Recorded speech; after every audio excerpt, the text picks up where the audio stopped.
Салам алейкум, урматтуу достор. Барыңарга чын жүрөктөн салам барыңарга. Говорит и показывает кухня 5. Шу 5 менен токтойлук достор. Достор, могу канча Фейсбуктан чыгардык, канча миллионный просмотрлар болду. Колдогонуңарга чоң рахмат достор. Мынтип бир дагы политиктин, бир да саясий партиянын же любойдук мынча просмотр болбойт. Сиздин колдооңор менен болот. Урматтуу элим, элим дейин, элим дегенге туура келди достор. Эмнеге элим? Анткени элим деп президент айтат, депутат гана айта алат элим деп. Эч ким элим деп айта албайт. Азыркы депутаттын жүзү элим деп айта албайт. Достор, мен силерге бир обещать еттим эле.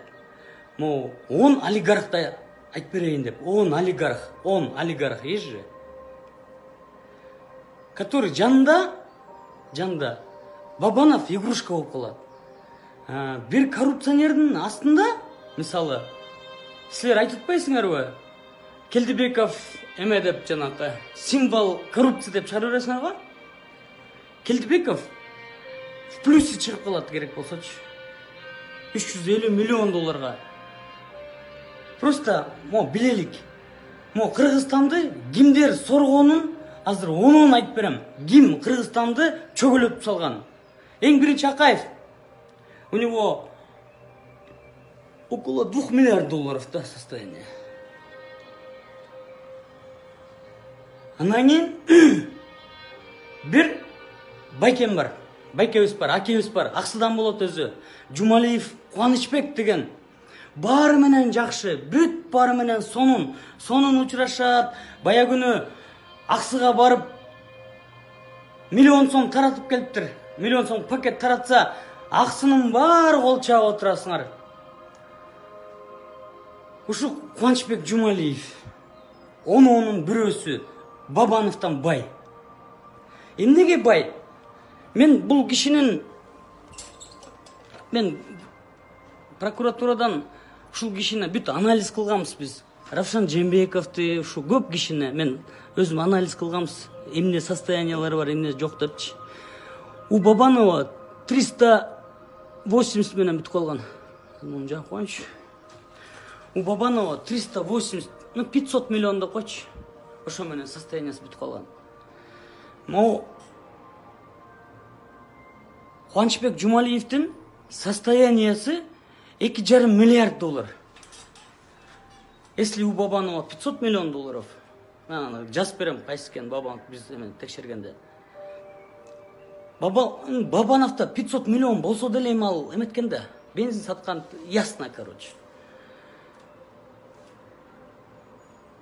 Жумалиев Академия наукта лаборант болчу, достор. Лаборант, есть же. Академия наукта лаборант. И Акаев менен снюхались. Премьер-министр болду, министр транспорта болду. Ким гана болгон жок, ушуну Жумалиевдин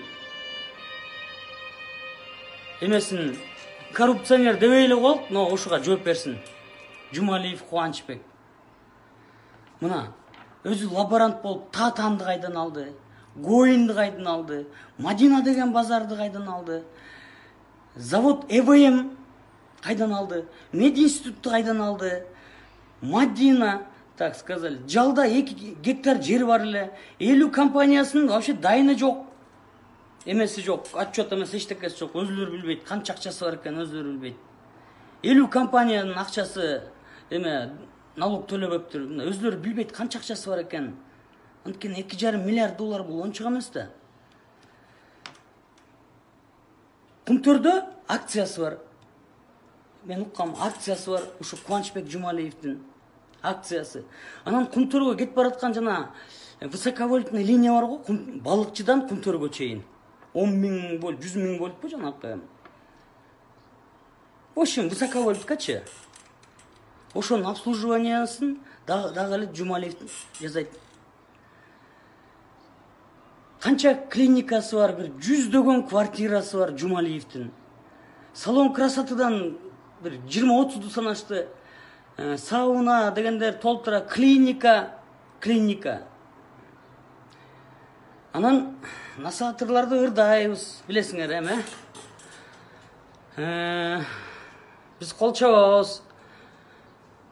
Ушул Жумалиев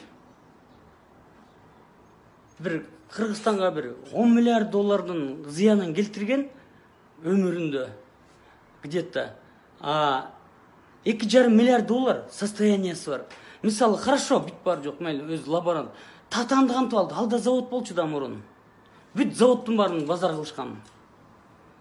Анан достор, Жумалиевди айттым. Айтып аткандан Жумалиев Жалал Абад областын баары өз эле багып койсо болот. Бүт Жалал Абад областын, бүт. Ош жерге губернатор болбосун керек болсо. Ош жерге өз эле эч ким бюджеттен акча бербесе да өз эле багып коет. Мен Бабановтан 5 эсе бай Жумалиевди айттым.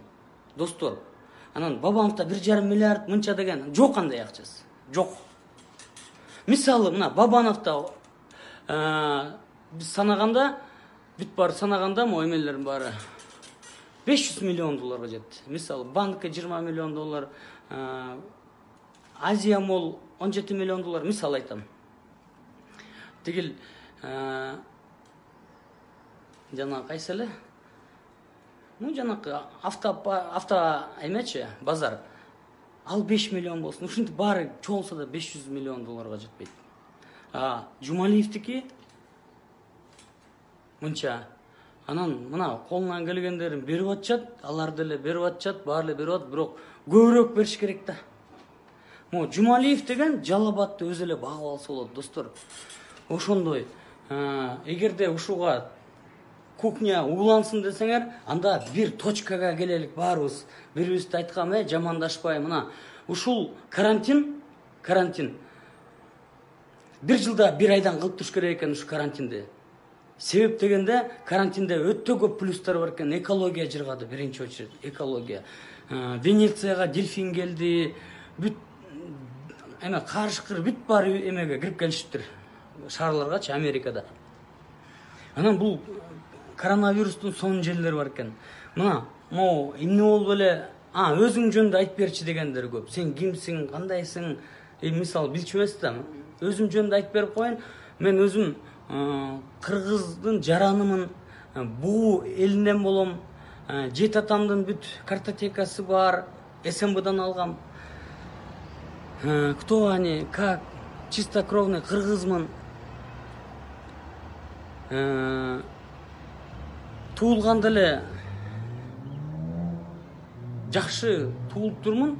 Чоң атам Оолунда өскөм, чоң атам Загат конторунун директору экен, ошол мен туулганда. Ага чейин чоң атам Загат конторунун директору, менде бар турбайбы билиңиз. Загат конторунун директору Жапке деген. Мен ошо Жапкенин Оолунда өскөм, ошо өзүм жөнүндө айтып берип коеюн. Председатель колхоз, председатель совхоз болуп жүргөн киши экен да. Опимдин директору, анан аягында Загат конторунун директору болуп пенсияга чыккан. Өзүмдүн папам Асылбек. Эң көтөрүлүп келгени, жакшы келди. Шеримкуловдун оң колу болчу. Руководитель управ делами деп койчу. Он же рукап болчу да. Рукапарат болчу, он же ал кезде жок болчу, легендарный парламентте мен папам иштеген. Эч качан чоң атамдагы Загат контордо иштеп, эмеде иштеп, эч кандай бир деме сатып ийип, бирдеме эметип, мындай эме кылган эмес, иш козголгон эмес экөөнө тең.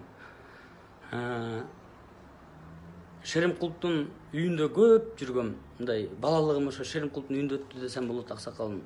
Анткени ошо папам чогуу иштечү, биз Кунай деген баласы бар эле, ошо экөөбүз абдан дос элек, ошо кийин көрүнбөй калдык. Кунай Турцияга кеткен. Анан достор, мисалы, символ коррупция жана кайрылы Жумалиевке киреличи. Символ коррупции Жумалиев болуп атпайбы? Символ коррупции Жумалиев. Келдибеков деп атпайсыңарбы? Келдибеков наоборот Кыргызстанга бир жолу мына өзүм по факту билем, парижский клубда зам министр финанс болуп турганда барып бир 300 миллион доллардай кечиртип келген. Мен муну эмеден окугам өзүмчү илгери. Мисалы мен Келдибековду мисалы эметкен жокмун, просто символ коррупция деп эле ушинтип бересиңер го, ошон үчүн айттым. Анан достор, могу башыбыз бириксин. Мен деле мына Манасты жок деп айткам, анткени мага эч ким түшүндүргөн киши болгон эмес. Мындай отурсаң эле Манас айтат деп же түшүнбөйсүң. Анан азыр ошонун баарын түшүнүп, чоң казак деген кыймыл болуп атат достор. Мен ошол өзүм Манас жок деп жүрүп кайра эме болдум да, апенди болдум. Бирок жакшы эле да. Мурун Манас эпостун аты чоң казак экен. Манас деген кийин Сталин койдуртуп коюптур. Мао Цзэдун сураныптыр да, бул чоң казак деген кыймыл бириксе эле булар деген бүт баарын талкалайт дейт экен да. Анан чоң казак деген кыймылдан коркчу экен илгери. Азыр кайра давайте бир чоң казак деген 1000 жыл мурун ушул чоң казак жөнүндө айтып берейин, өзүм жөнүндө айтып бердим. 1000 жыл мурун ушундай чоң казак түзгөн экен Манас бабабыз. Анан барып Кытайды, Пекинди алган экен, достор. А почему сейчас не можем? Азыр эч бир партиянын астына чогулуш болбой калды. Бул кыймыл, чоң казак деген кыймыл. Партия деле бар. Ошону деле эметип койсок болот, эгерде хотите. Партиянын азыр бизде временный башчы кылып койгонбуз. Максат Мамытканов, Амирсап болуп тур депчи. Ким Максат Мамыткановдон күчтүү лидер келсе, харизматичный, умный, ал башкарсын чоң казакты. Андан күчтүү келсе, ал башкарсын ушу чоң казак кыймылынчы. Достор, биз деген бир нерсеге келишибиз керек. Биз деген ушинтип эле бири-бирибиздин боогубузду жеп отура берсек, анан кыргыз байыркы эл, анан тигиндей эл, анан даанышман эл деп коюп отура берсек, точно жоголуп кетебиз. Мен деле мына Кубанычбек Жумалиевди азыр айтып салдым силерге. Айткандан кийин булар деле мага эмесин кырын көргөзөт да. Мен ушуну өзүм ген прокурор болуп алайын же, министр болуп алайын же, президент болуп алайын деген оюм жок мындай. Элди бир чогулуп алчы деген эле. Чогулуп туруп, давайте таластыксыңбы, каяктыксың. Без разницы, жаман адам болбойт. Акмак адам болот, жакшы адам болот, бүттү. Мес иштеген, мес иштебеген элечи. Акылдуу, анан билимдүү деген да совсем башка нерсе, достор. Акыл менен билим. Анан достор, ушул биригип туралык, чоң казак кыймылына келгиле. Азыр телефонду жазам. Пожалуйста, мына уже пандемия өтүп, уже эмелердин баары, блокпосттордун баары алынды. Ушул блокпостторду алганда жакшы болду. Милицияларыбыз биздики абдан жакшы, мындай кетип мокоткон жок да. Мен көргөн жокмун. Мен эч ким, даже по крайней мере, мен маскачан болдум. Мен эч ким кетип мокоткон жок. Казакстандын милициялар көрдүңөрбү? Өпкөгө теп, көткө теп, момундай этип эле жанчып салып атышат. Көрдүңөрбү? Биздин милициялар анткен жок. Рахмат, ушул милициялар дагы өкмөт ыйлатпай берип койгула акчасын, жанакы 2-3 эсе кошулуп берилмекте. Анткени булар 40 күн күнү түнү казарменный положениеда эшикте жүрүштү да, постоянно жана шамал болуп атканда, кар жаап атканда биз үйдө жаттык, а булар эшикте жатты да. Анан буларга дагы эметип коюш керек, милицияларга. Мына айтып эле келип атабыз, достор. Мунун баарын оңдоп койсо болот. Чепуха, ушул Кыргызстанды ушул жеринен оңдоп койсо болот. Ушул жеринен, ушул табынан оңдоп койсо болот. Тока Акылбек Жафаров дегендер ушулар мындай эметпей туруш керек да. Мен ПМ болом, мен болом дебейчи. Азыр мына Масадыков байкебиз келсем, эме болуп бүтсө эле келем дейт, чоң казакка келем. Аны айтып, сиз лидер болуңуз деп атабыз. Керек болсо. Андан кыйыны келсе, ошол лидер болсун. Нет разницы. Самое главное, чтобы Кыргызстанды алып чыгыш керек болуп атат. Азыр элдик бир кыймыл түзөлүк, ошо чоң казак болсун. Чоң казакты бул Манас атабыз, түзгөн кыймыл экен дейм. Манас атабыз түзгөн кыймылына кошулбосок, кайсы аякка кошулабыз анан, достор, айткылачы. Манас атабыздын ушул эмесине. Мен Манас жок деген, бирок бүт факты менен экен да, мен бүт китептерин окуппады Максат Мамытканов, бүт баарын окуп, документально баарын көргөзбөдү. Пекинди качан алган, бүт баарын. Анан, достор, биригелик, достор. Мына эмдигисин дагы бир курт ойду айтам. Бая күнү акча берчи дедим. мына чалып эле айттым, байкем, аябай байс билем да дедим, аябай байс. Бир эле велосипедиңиз 20 миң евро да, бир эле велосипед 20 миң евро. Машинасы 250 миң евро го под заказ Геленваген да. Байке дедим, монт эле жүрөсүз байке.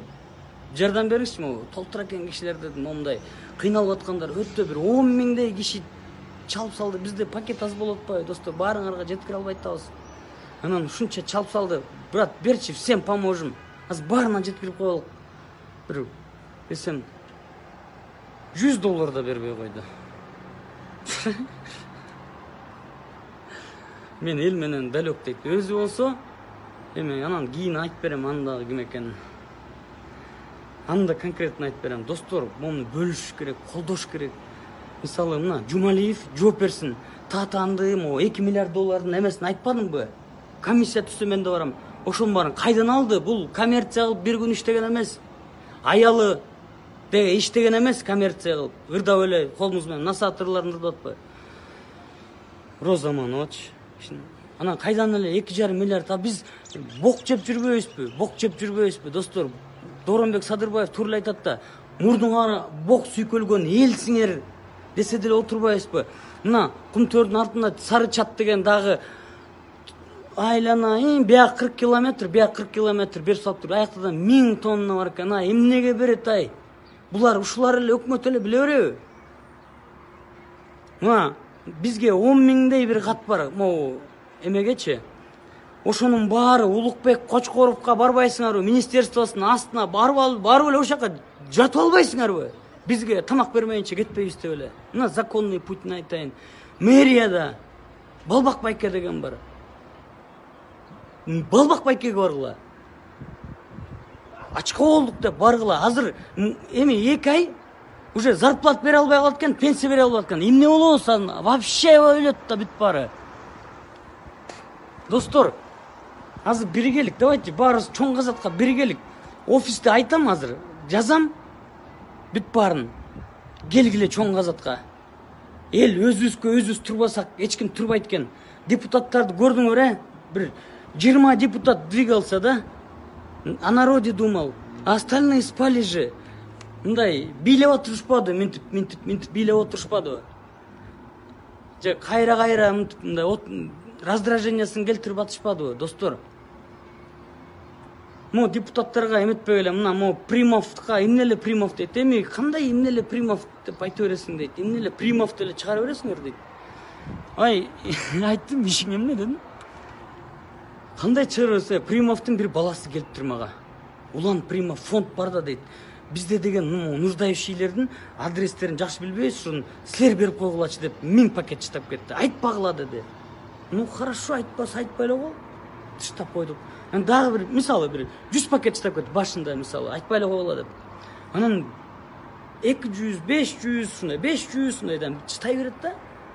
Анан айтпай койгонго болбойт экен, мен Примовду тааныбайм. Тааныбайм, экөөбүз чайда ичкенбиз, учурашкан да эмеспиз. Бербей атат, анан биз ладно деп чыгарып коюп атам мен. Болду, болгон эле ошол. Башкаларды айтабыз. Шорого рахмат, көп кишилерге рахмат, Шоро байкеге да рахмат. Бир тонна суу бербейт байкем. Сыймык таратып койчу дейт. Айтайын десем, айтпай эле кой дейт. Жөн эле таратып койчу, бир эме легендадан берип койчу дейт. Таза суу ичсин дейт. Анан рахмат Шорого. Анан достор, могу көп кишилер жардам беришти. Биз дагы тыйын чыгардык, көп эле тыйын чыгардык. Мисалы, Канат Хасанов деле өзүнүн акчасынан көп чыгарып койду. Анан бир 12 миңдей пакет ушундай бирдемелер тараттык, кыскасын айтканда. 12 миңдей пакет дагы көп башкача мындай жардамдарды берип койдук. Үйдө жөн жатпай, достор. Бул пиар эмес да. Пиар эмес, анан баарыңар деле пиар кылып атат, чоң казат атпайбы? Пиар эмес. Бул элдик кыймыл болсун, чоң казат. Ушунун баарыңар поделиться этип койгула, достор. Поделиться, баарын эметип койгула. Бүгүн мисалы Канат Хасанов экөөбүз Сурша кеттик, мисалы. Пакет талашыптык кой. Эми ал кандай пакет талашып? Тияка көлгө мынча пакет деп айтып коюптур, мен келип, биякта дагы мени да тытып атышат, могу канча миңдеп, бияка да берелсек жок, тияка жазылган деп. Ушундай эле да эми. Өзүбүзгө эмес, үйгө мен бир да пакет алып келген эмесмин. Достор, муну биригелик, чоң казаттын астында эле биригелик. Манас атабыздын кыймыл экен. Ушунун астында бирикпегенде кайра Манас атабызды тирилтелик да. Анан жөн эле отуруп эле айдеп эле манас айта бересиңерби? Манас антип айтпайт. Конкретно могу мекенин сактап, элин сактап, жерин сактап намыз алат. 10 000 көкбөрү каяктасыңар, намыз алган жоксуңар. Бой без правилдын баары токтоткула баарын. Бой без правилдар дагы айтам. Бири-бирин бетке соккон, бесплатно согушкан болбойт. UFC эмес, эле балекет жерден да согушкан болбойт. Болбойт. Боксташкыла лучше. Боксташкыла. Ушундай эмесиңерби, боксерсиңерби, мушкерсиңерби, боксташып көргүлө, ошондой эле. Мен өзүм мастер спорта по боксумун. Эң биринчи бой без правилга мен чыккам 95-жылы Сүйүн деген бір байкем бар эле, атып кеткен. Жакшы, абдан жакшы байкем эле да. Ошо киши көп тарбия берди. Брюсли болчу, кыргызский Брюсли. 97-жылы Асанбайдын атып кеткен. Ошону көп үйрөттү да.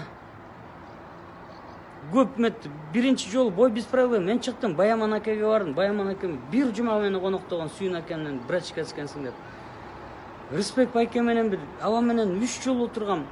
Мындай сүйлөшүп, мындай адилеттүү киши болчу. Бандит болсо болгондур, адилеттүү болчу да.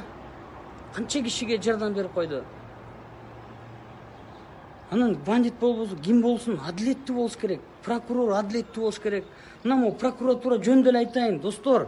Мына уксаңар укла. Прокуратура жөнүндө эле ушундай кычыраган балдар бар. Мисалы азыр мо түрмөдө Чалбаев деп жатып турбайбы? 200 000 доллар алды деп, Его подставили. Его подставили Чалбаева. Он укмуш ток бала, укмуш ток, аябай грамотный бала. Ушундай грамотный балдар бар, түрмөгө киргизип алышты, его подставили. Арпачиева тоже подставили. Мо прокуратурада бир 10 бала чогулсак, прокурорский 10 бала. Ишенесиңерби? 1 миллиард доллар наличканы 3 ай сайын койдуруп коюп турабыз. 3 ай сайын. 3 ай сайын миллиард доллар наличка түшүп турат.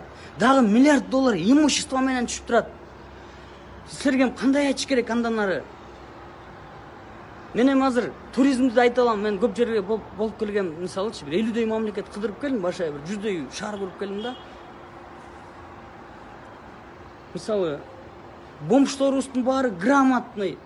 Бүт безграмотныйдын баары кат жаза албаган, бүт баары спикер болуп отурушат. Айланайын ай, каякты карап атасыңар, кыргыз эл. Могу бүт баары туура эмес кетип калды. Бүт баары туура эмес кеткен үчүн ушундай акыбалга келдик, ушундай бир бок жеген акыбалга келдик. Bir 3 milyon kişi bok jеп kaldı Kırgızstan'da. 5 milyondun bir 3 milyon bok jеп kaldı. Erkekçe. Bok jaman emez. Jok jaman değil. Jok вообще. Jok bok kaldı işte ki. Milyoner baykelerden жардам berilе. Çoğun azıtka men sizlerin atыңар çıgardısыңар, çıgarıp koyup çıgarbadısыңар, çıgarbayım desem. Büt jadın eken hazır mına. Büt parada mo Jumaliyev'ti Жалал-Абад областын Жумалиев багыш керек. Жол болсо мына прямой эфирге чыгып туруп айтсын. Татанды кайдан алган? Жанакы бүт мо списокты көрдүңөрбү? Айланайын, мо списокты. Мо списоктун баарын дагы көбүн окуп айтам. Ушунун баарын кайдан алды? Ошондой кылалы, достор. Бир жанакы блатнойлор айтат, фон туралды. Фон турбайлык иш кылалык. Бир точкага иш кылалык, достор. Иш кылалык, достор. Мо биз иш кылбасак, азыр ушу менен эме бүтөт. Ушу менен жабылат. Кыргызстан жабылат. Уйгурстан деген болгон илгеричи Хорезмден бүт баары жабылып жок болуп кеткен. Австро-Венгерский империя, Османский империя, Российская империя дегендер бар болчу. Бүт баары жоголуп кеткен. Бүт жоголуп кеткен. Биз ким экенбиз кыргыздар? Ким экенбиз? Жоголуп кетебиз. Жөн эле жоголуп кетебиз. Бир 3 жылда жоголуп кетебиз. Кытайдын карызын бир жылда бүт полный карызды утулуп койгонго мүмкүн, достор. Силер ишенсеңер, мында чогулсаңар, жамандабастан, мындай бир эмеге келсеңер, 5 миллиард долларды бир жылда точно утулуп койсо болот, достор. Вы не понимаете просто. Силер мисалы Бабановча, Келдибековду эле жабыша алып атпайсыңарбы? Алардын баары чепуха, алар деген мисалы Ташиевди хапууга дей берет. Мисал айтайын. Ташиев 2000 2010 жылы эменен премьер-министр нерсени тарс этирип жаап басып кетип калат. И Ташиевдин үстүнөн эмелер башталат. Могу эмелерчи, могу бүт баары жабышат да текшерет. Бул МЧС болчу да, министр МЧС болчу да, министр ЧС. Ошол кезде 3 айда эле Нура деген алайда районго бир шаар эме айыл салып берип койгон ушу Ташиев. Өкмөттүн акчасына, но салып берген. Бүт баарын текшергенде 3 килограмм мык таба албай коюшкан. Бүт баары точно кеткен да. Анан мындай Хапуга деп, мисалы, Ташиевтер алар эмес, мисалы, мына биринчиси Жумалиев. Экинчиси керекпи кимдер экенин айтып турабыз, давай. Ошон үчүн мен деле айта берип баары мага душман болуп калат атпайбы? Силер бир болгула да, монун баарын көбөйтүп, метип, постторду чыгарып, жооп берсин деп ушундай поддержка кылбайсыңарбы? Эч ким камалбайт силерди. Силер призыв кылбагыла. Президентти жамандаган по конституции карается. Мындай аябай оскорблять эткен. Калганы демократия. Адилеттүү айткыла, мисалы, ушуна Жумалиев сотко берсин мени. Давайте баарыбыз барабыз сотко. Ошондой да, достор. Давайте ошон үчүн бир бололу. Өзүм жөнүндө шашпай айтып берем, ал юрфакты окугам, короче. Аябай достатки чоң ойгом да. Ыр жазам өзүмчө отуруп. Анан көп эле бирдемелер айтып берем анан. Окуган китептеримде силер бөлүшүп койгула, ушуну бир бололу, достор. Кыргызстан деген адамдар үчүн бир бололу. Ошон үчүн бөлүшүп коелу, баарына таратып койгула. Бат эле оңдоп койсо болот. Бат эле. Телефондун үстүнө жазып койгом.